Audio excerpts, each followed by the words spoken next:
How to link bank account on your Cash app. So the first step is you just need to log into your account. Once you do so, tap on your profile icon on the top right corner, and then you need to look for the option linked bank account. So in my case it is under the favorites. So simply tap on this, and now we have the option of link debit card. So simply tap on this particular button, and then this will take you to this page where you need to add your debit card number. Make sure to enter that particular debit card number from which you want your bank to be connected.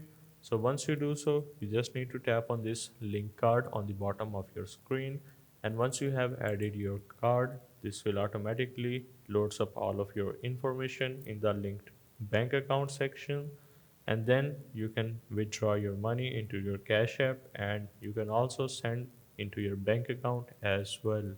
So hope this helped. This is how you can link bank account on Cash app.